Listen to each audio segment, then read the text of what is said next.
Hello student, आप लोग कैसे हैं। देव कोचिंग के इस ऑनलाइन प्लेटफॉर्म पर आपका हार्दिक स्वागत है।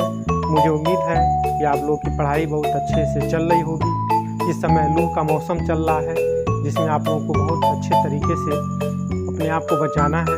पानी ज़्यादा पीते रहना है और फूल कपड़े कहीं भी आप धूप में जाएंगे तो फूल कपड़े पहन करके अपने आप को स्वस्थ रखना है। पहले पढ़ाई लिखाई हम लोग एक बायोलॉजी के महत्वपूर्ण श्रृंखला में आपके बीच में एक इम्पॉर्टेंट चैप्टर लेकर के आया हूँ, रिप्रोडक्शन इन फ्लावरिंग प्लांट। इसमें 6 लेक्चर हो चुके हैं, जिसमें हम लोगों ने तमाम महत्वपूर्ण प्रोसेस के बारे में डिस्कशन किया है, देखा है। आज मैं आपको एक और इन्फॉर्मेशन देना चाहता हूँ कि अभी वीडियो बहुत ही प्रोग्राम जारी हुए हैं, जिसमें कई बच्चों ने इस कोचिंग का नाम रोशन किया है। बायोलॉजी में 97 नंबर 98 नंबर तक बच्चों ने गेन किया है। मैं सभी छात्र छात्राओं को ढेर सारी शुभकामनाएं देना चाहता हूं। मैं चाहता हूं कि आप लोग इसी तरह से चैनल से जुड़े रहें और एक नया कीर्तिमान। आइए स्टूडेंट, हम डिस्कशन करते हैं कि पौधों में फर्टिलाइजेशन की प्रक्रिया कैसे होती है। आपको मैंने पहले भी बताया था कि जो फ्लावर होता है, फ्लावर के मुख्य रूप से 4 पार्ट होते हैं। पहला जो पार्ट होता है वो कैलिक्स होता है, इसका सिंबल फ्रेम होता है। दूसरा जो होता है वो कैरोला होता है, इसको सी से रिप्रेजेंट करते हैं। तीसरा जो पार्ट होता है इसको एंडोसियम कहते हैं, ये पौधे का मेन पार्ट होता है, ठीक है। और पौधे का जो लास्ट पार्ट होता है उसको बोलते हैं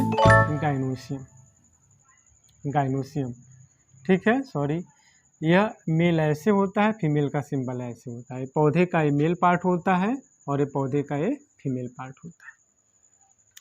तो कैलिक्स जो है सबसे आउटर पार्ट होता है और जो कैरोला होता है वो कलर्ड पार्ट होता है। इसका काम मैंने आपको बता चुके हैं कि इसका काम फर्टिलाइजेशन की प्रक्रिया में, पॉलिनेशन की प्रक्रिया में महत्वपूर्ण रोल होता है, जो पॉलिनेशन की प्रक्रिया को, इंसेक्ट वगैरह को अट्रैक्ट करने के लिए।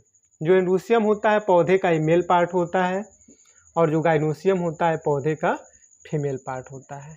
इस एंडोसियम के अंदर एक प्रक्रिया हम लोगों ने पढ़ा था जिसको बोलते हैं माइक्रोस्पोरोजेनेसिस और माइक्रोस्पोरोजेनेसिस और माइक्रोगैमेटोजेनेसिस की प्रक्रिया होती है, जिसके फलस्वरूप जो है पॉलन ग्रेन बनता है, ठीक है। इसी तरह से जो पौधे का स्टूडेंट फीमेल पार्ट होता है, ठीक है, इस फीमेल पार्ट के अंदर आप जानते हैं कि जो ओवरी होता है, इसी ओवरी के अंदर जो है एक प्रक्रिया चलती है जिसको बोलते हैं मेगा स्पोरोजेनेसिस। इस मेगा स्पोरोजेनेसिस की प्रक्रिया के दौरान जो है ओव्यूल का फॉर्मेशन होता है, ओव्यूल बनता है और उस ओव्यूल में क्या होता है, एम्ब्रियो सैक होता है। मेगा गैमेटोजेनेसिस की प्रक्रिया होती है जिसमें एम्ब्रियो सैक बनता है। और आप जानते हैं कि एम्ब्रियो सैक जो होता है यह 7 सेल 8 न्यूक्लिएट स्टेज होता है। ये कई बार नीट में क्वेश्चन पूछा गया है, ठीक है। तो यहाँ तक बातें हो चुकी हैं। माइक्रोस्पोरोजेनेसिस में कैसे पॉलन ग्रेन बनता है, how many types of pollination, कैसे कैसे पॉलिनेशन की प्रक्रिया होती है, सारे लेक्चर में बहुत ही डिटेल हमने पढ़ाया हुआ है। और फीमेल्स में कैसे डेवलपमेंट होता है फीमेल गैमेटोफाइट का, जिसमें हमने mega sporogenesis, mega gametogenesis, formation of embryo sac के बारे में, सारी प्रक्रियाओं के बारे में हम लोगों ने बहुत ही डीपली डिस्कस जो है किया हुआ है। आज हम एक बहुत ही महत्वपूर्ण कंटेंट के बारे में बात करने जा रहे हैं कि कैसे, यहाँ तक कि मैंने ये भी डिस्कस कर दिया कि कैसे पॉलिनेशन की प्रक्रिया होती है। स्पेशली मैंने बताया था कि कैसे एयर के द्वारा पॉलिनेशन होता है, कैसे हाइड्रोफिली होता है, पानी में कैसे पॉलिनेशन होता है, कैसे इंसेक्ट द्वारा पॉलिनेशन होते हैं, उसके कौन कौन से टाइप्स हैं। इन सारे पॉइंट के बीच बारे में हम लोग विशेष डिस्कशन कर लिए हैं। अब हमको यह समझना है कि फर्टिलाइजेशन की प्रक्रिया कैसे होनी है, इसके बारे में हम लोग चर्चा करेंगे। तो आइए स्टूडेंट, एक बार इसका स्क्रीनशॉट ले लीजिए, तब उसके बाद हम आगे बढ़ते हैं। तो आइए स्टूडेंट, हम लोग फर्टिलाइजेशन की प्रक्रिया को समझते हैं। फर्टिलाइजेशन की प्रक्रिया के पहले जो है एक प्रोसेस होता है जिसको हम बोलते हैं pollen pistol interaction. Pollen pistol interaction क्या होता है? पॉलन पिस्टल इंटरेक्शन में आप देखे होंगे कि जो स्टिग्मा होता है उस स्टिग्मा पर जब भी कोई पॉलन ग्रेन आता है तो उस पॉलन ग्रेन में और स्टिग्मा के बीच में इंटरेक्शन होता है। एक केमिकल इंटरेक्शन के थ्रू ये पता लगाया जाता है कि क्या पॉलन ग्रेन इसी जाति का है कि नहीं, क्या इसी स्पीसीज का है कि नहीं। अगर पॉलन ग्रेन उस स्पीसीज का नहीं होगा तो पॉलन ग्रेन की लैंडिंग नहीं होगी। लैंडिंग का मतलब यहाँ यह हुआ कि पॉलन ग्रेन इस स्टिग्मा पर आकर के लैंड नहीं करेगा। ठीक है, इसका मतलब यह है कि सबसे पहले फर्टिलाइजेशन की प्रक्रिया में जब पॉलिनेशन की प्रक्रिया होती है तो उसी समय एक इम्पॉर्टेंट प्रोसेस चलता है पॉलन पिस्टिल इंटरेक्शन। इस पॉलन पिस्टिल इंटरेक्शन से वेरीफाइड होता है कि क्या जो स्टिग्मा के ऊपर पॉलन ग्रेन आया है वह पॉलन ग्रेन उसी पौधे का है कि नहीं, उसी पौधे के उसी जाति का है कि नहीं। अगर किसी दूसरे प्लांट्स का होगा तो वह उसको रिसीव नहीं करेगा। इसी को बोलते हैं पॉलन पिस्टिल इंटरेक्शन। अब क्या होता है कि जब पॉलन ग्रेन यहाँ पर आ जाता है, ठीक है, पॉलन पिस्टिल इंटरेक्शन हो जाता है तो पॉलन ग्रेन में आपस में भी यहाँ कंपटीशन देखने को मिलेगा। आप देखिए बहुत सारे पॉलन ग्रेन यहाँ पर आए हुए हैं, इन पॉलन ग्रेन के बीच में आपस में इंटरेक्शन होगा और इस इंटरेक्शन कंपटीशन होगा और इस कंपटीशन के थ्रू आप देखेंगे कि जो ये पॉलन ग्रेन है, इस पॉलन ग्रेन में आपको मैंने बताया था कि जो एग्जाइन का लेयर होता है वो डिसकंटिन्यूअस होता है, उसके ऊपर स्पोरोपॉलिनिन का एक मोटा सा केमिकल होता है जो उसको जो है सड़ने गलने से बचाता है। आपको मैंने ये भी बताया था कि पॉलन ग्रेन अगर कई वर्षों तक अगर कहीं पड़ा रहेगा तभी वो नष्ट नहीं होगा, अर्थात फॉसिलाइजेशन में भी महत्वपूर्ण भूमिका स्पोरोपॉलिनिन निभाता है। ये पॉलन ट्यूब जो है आप देख रहे होंगे ऐसे जो है स्टिग्मा के ऊपर जर्मिनेट होगा और आप जानते हैं कि इसमें दो तरह का न्यूक्लियस होता है, एक होता है ट्यूब न्यूक्लियस, एक होता है जनरेटिव न्यूक्लियस। तो जो ट्यूब न्यूक्लियस होता है उससे जो ट्यूब सेल होता है उससे ट्यूब न्यूक्लियस का फॉर्मेशन होता है, ये हो गया ट्यूब न्यूक्लियस। जो जनरेटिव सेल होता है उस जनरेटिव सेल से, इसमें बहुत सारे वैक्यूल्स भी होते हैं, उस जनरेटिव सेल से दो मेल न्यूक्लियाई बनते हैं। ये सब प्रोसेस हम लोग पढ़ चुके हैं, दो मेल न्यूक्लियाई बनते हैं। ठीक है, दो मेल न्यूक्लियाई बनते हैं।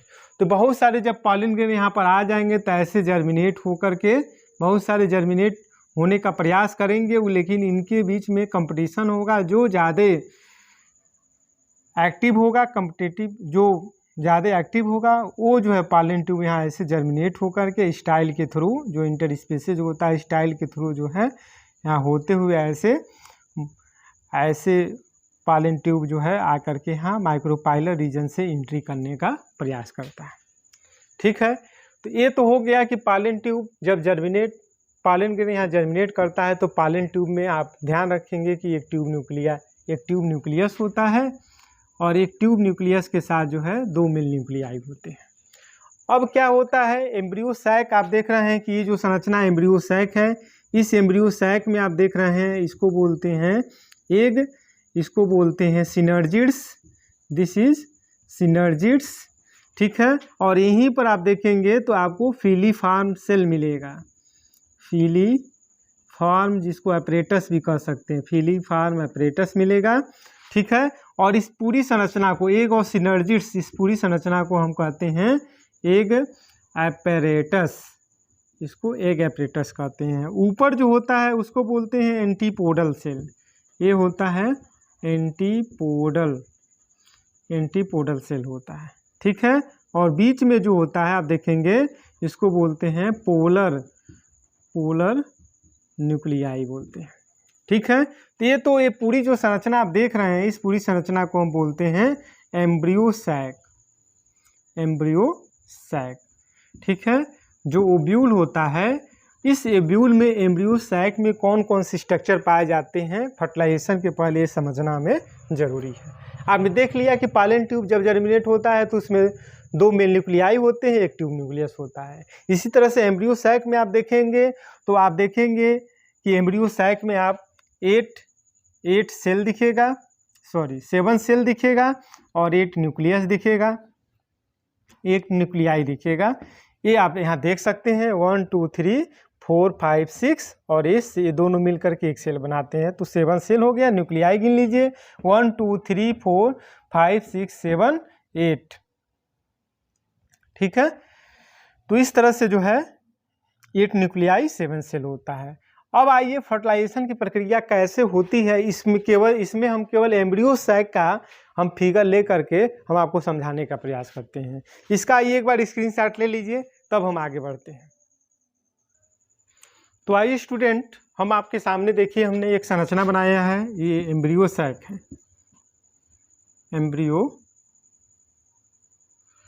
एम्ब्रियो सैक है। और इस एम्ब्रियो सैक में आप देख रहे हैं, इसको हम बोलते हैं एंटीपोडल सेल। ठीक है, इसको बोलते हैं पोलर न्यूक्लियाई, इसको बोलते हैं सिनर्जिड्स। ठीक है, इसको बोलते हैं एक। अब देख रहे हैं स्टूडेंट, ये आपका पॉलन ट्यूब है।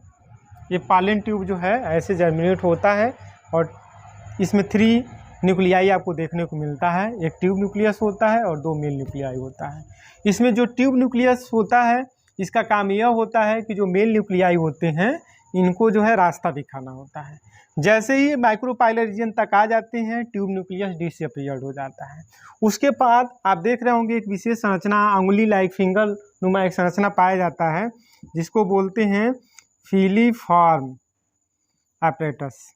ठीक है, ये जो फिलीफॉर्म एपरेटस होता है, इस ट्यूब न्यूक्लियस को एक रास्ता प्रोवाइड करता है, इसका गाइडेंस करता है कि कहाँ इसको जाना है, इसको गाइड करता है। बाद में फिलीफॉर्म एपरेटस के बाद से देख रहे हैं कि 2 और इसमें सेल दिखाई दे रहे हैं, जिसको बोलते हैं सिनर्जिड्स। सिनर्जिड्स जो होते हैं सहायक कोशिका होते हैं। इसमें से जो एक मेल न्यूक्लियस जब यहाँ से मूव करते हुए जब चलता है, ऐसे आता है, तो इसको गाइड करते हैं कि कैसे एग के पास जाना है। तो इसको गाइड करते हुए और ले आकर के यहाँ एग से फ्यूज कराते हैं।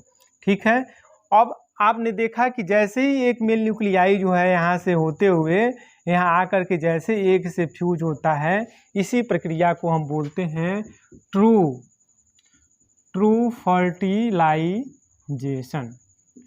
फर्टिलाइजेशन। आप जानते हैं कि जो एंजियोस्पर्मिक प्लांट होते हैं उसमें 2 तरह की फर्टिलाइजेशन की प्रक्रिया होती है। एक होता है ट्रू फर्टिलाइजेशन। तो ट्रू फर्टिलाइजेशन क्या होता है, आप जानते हैं कि ट्रू फर्टिलाइजेशन मीन्स क्या हो जाएगा, एग प्लस मेल न्यूक्लियस जब आपस में मिलता है, ठीक है, तो इसको बोलते हैं ट्रू फर्टिलाइजेशन। और इस प्रक्रिया के द्वारा जाइगोट का फॉर्मेशन होता है। ठीक है, और यही जाइगोट आगे चल के वो किस में कन्वर्ट होते हैं, एम्ब्रियो में कन्वर्ट होते हैं। अब इसमें जो दूसरा मेल न्यूक्लियस है, यह इसी रास्ते से मूव करते हुए आता है और यहाँ पर जो पोलर न्यूक्लियस है, ठीक है, जो पोलर न्यूक्लियस है उस पोलर न्यूक्लियस या सेकेंडरी न्यूक्लियाई से आकर के फ्यूज करता है और इस प्रक्रिया को हम बोलते हैं डबल फर्टिलाइजेशन। डबल फर्टिलाइजेशन कैसे होता है, आइए इसको एक फार्मूला के माध्यम से समझते हैं। आप जानते हैं एक बीच में आप जो संरचना देख रहे हैं इसको बोलते हैं सेकेंडरी न्यूक्लियस। ठीक है, ये सेकेंडरी न्यूक्लियस है, ऑलरेडी ये 2n होता है और इसके साथ एक मेल न्यूक्लियस फ्यूज होता है, an होता है। तो ये दोनों जब आपस में मिलेंगे 2n मिल करके तो यहाँ 3n बनाएंगे। तो इस प्रक्रिया को हम बोलते हैं ट्रिपल फ्यूजन। तो अगर आपसे पूछा जाए स्टूडेंट ट्रिपल फ्यूजन क्या होता है, तो आप बताएंगे कि जब डबल फर्टिलाइजेशन की प्रक्रिया होती है तो सेकेंडरी न्यूक्लियस और एक मेल न्यूक्लियस जब आपस में फ्यूज होते हैं तो इस प्रक्रिया को ट्रिपल फ्यूजन कहते हैं। और इससे एक सेल बनता है जिसको पेन बोलते हैं। पेन का मतलब होता है primary endosperm nucleus. Primary endosperm nucleus बनता है और यही प्राइमरी एंडोस्पर्म न्यूक्लियस आगे चल करके इसका फ्यूचर क्या होता है, ये आगे चल के जो है एंडोस्पर्म का फॉर्मेशन करता है। आप जानते हैं कि एंडोस्पर्म को हिंदी में भ्रूणपोष कहते हैं। इसका काम जो होता है वह न्यूट्रिशन प्रोवाइड करना होता है एम्ब्रियो। ठीक है। जो एम्ब्रियो होता है, एम्ब्रियो का जब डेवलपमेंट अभी मैं पढ़ाऊंगा तो वहाँ बताऊंगा कि जब एम्ब्रियो का डेवलपमेंट होता है तो उसी समय जो एंडोस्पर्म होता है वो एम्ब्रियो को प्रॉपर वे में न्यूट्रिशन प्रोवाइड करता रहता है, जिससे एम्ब्रियो का डेवलपमेंट होता है। तो इस तरह से डबल फर्टिलाइजेशन की प्रक्रिया से एंडोस्पर्म बनता है और ट्रू फर्टिलाइजेशन की प्रक्रिया से जाइगोट से एम्ब्रियो का फॉर्मेशन होता है। अब इस डबल फर्टिलाइजेशन के बारे में क्वेश्चन पूछा जाता है कि इसको किसने डिस्कवर किया था, तो नवासीन ने इसको डिस्कवर किया था। इसको हमेशा दिमाग में बैठा रहिएगा, ठीक है। और यह एंजियोस्पर्मिक प्लांट में फर्टिलाइजेशन के बाद बनता है, डबल फर्टिलाइजेशन की प्रक्रिया के बाद बनता है। यह यहाँ डिप्लॉयड होता है। और याद रखिएगा, अगर यही बात हम जिम्नोस्पर्म की करेंगे तो वहाँ पर भी एंडोस्पर्म बनता है, लेकिन वहाँ पर एंडोस्पर्म बिफोर फर्टिलाइजेशन बनता है और हैप्लॉयड होता है। तो स्टूडेंट, आप लोगों को पूरी तरीके से फर्टिलाइजेशन की प्रक्रिया फ्लावरिंग प्लांट्स में कैसे होती है, एंजियोस्पर्मिक प्लांट में कैसे होती है, पूरा डीपली मैंने आपको बता दिया। कैसे टू फर्टिलाइजेशन होता है, कैसे डबल फर्टिलाइजेशन होता है। मुझे उम्मीद है कि आप लोगों को ये सारी प्रक्रिया बहुत अच्छे तरीके से समझ में आई होगी। आप सभी लोगों को बहुत बहुत धन्यवाद। जय हिंद, जय भारत।